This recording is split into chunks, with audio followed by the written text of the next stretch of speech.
these little guys. Oh. They're just little teeny, how small they are compared to my fingers. They're all over. And then upon those are the medium guys. Well, it's all relative.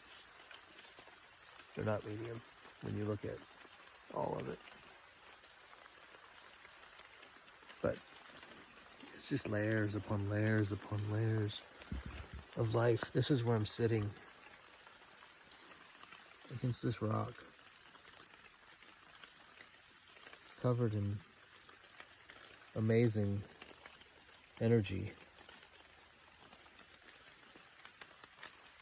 from the stones, which are totally alive, supporting me on this earth. This natural seat that I came upon right here, right where the deer walk. I'm sitting in deer hoof prints in the mud. Just moments before I arrived, they stepped there. Above me is this beautiful tree. I couldn't help during my meditation to personify Buddha nature down to the story. There's magic absolutely everywhere. The stick is levitating to the side of a tree and starting to get grown in with webs. All that's holding it is a little bit of friction, and it's been there for a long time.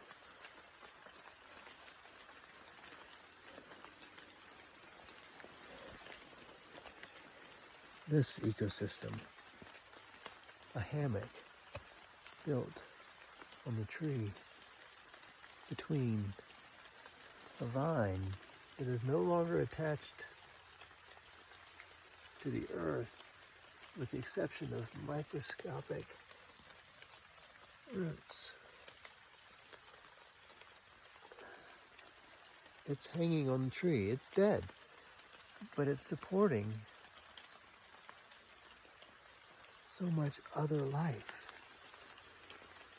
after it is apparently void of life itself. And it goes all the way up the tree, on and on, layers and layers of pure love and energy.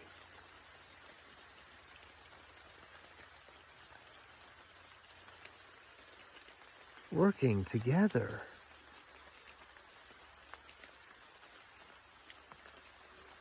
Even when it doesn't appear so. Even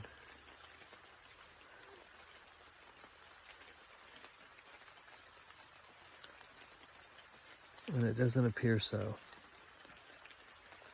So as I said, I'm facing the path, and one of the thoughts that I have is that I'm sitting and I'm meditating and I'm staring at the path behind me that I literally just stopped upon. And when I sat, I faced the direction that I came. And it was set up for me that way. It was easy. There was the only logical choice, given the seat that I had. But metaphorically, I found it interesting that I came this way, and that's the way I'm focused. And I know what's back there, and I know where it goes. But also, I'm in this relatively safe property, which I believe even without physical boundaries, I would not come to harm in. So in essence, I know where that path goes to. And the irony is that they both lead home.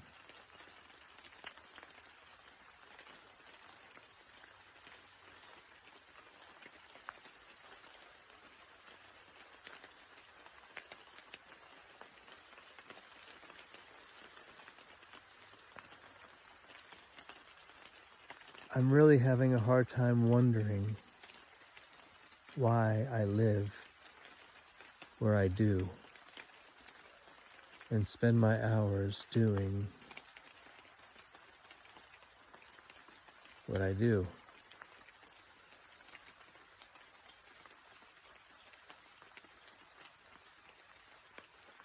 And why I put my energy where I put it.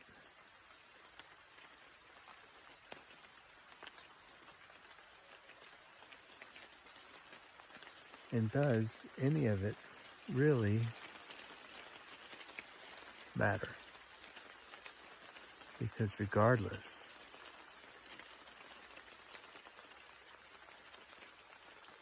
we're all part of the same thing.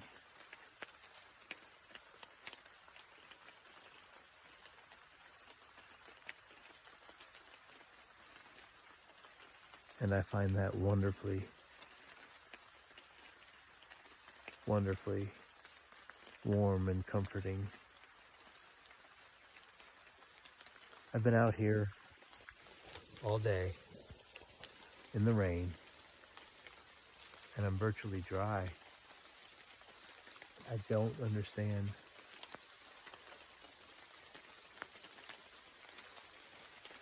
This is a magic world, and I love it. And I love being part of it. And I don't understand a lot of it. But I got distracted again. There was a time in my life when I knew this, and I moved toward it. And for the last decade, I have lost track of that. And I'm glad that I'm reminded. And I don't know what that's going to look like.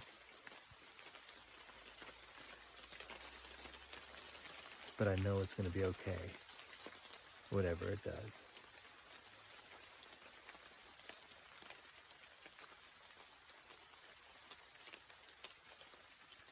I love you.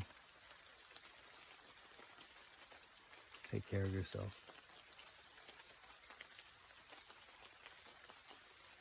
Get out in nature.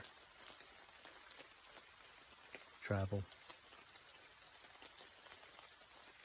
Inward and outward.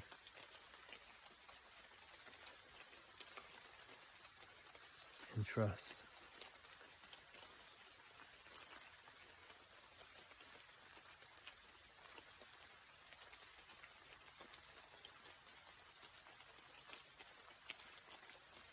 I have a close friend that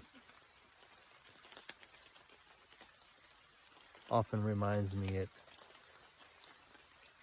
the most bitter time that the universe will take care of you and there's nothing to worry about. And I wholly agree and believe that, but in the moment sometimes those types of answers don't really help. In fact, they are a quick, as we call these days, bypass to avoiding what's really going on and not owning up to it. And as I say these words, I find it ridiculous because what does any of that mean? We don't need to own up to anything, and that's beautiful and ugly. And I don't condone or justify anything that I disagree with that's going on in the world. And that doesn't matter. It's going on. And just like that tree and that vine and everything else, it's all part of something way bigger than we can possibly fathom. And if it makes you more comfortable to focus on the stuff closer to home, or the stuff that's all around us, the news, the funguses, whatever you want to focus on, go for it. But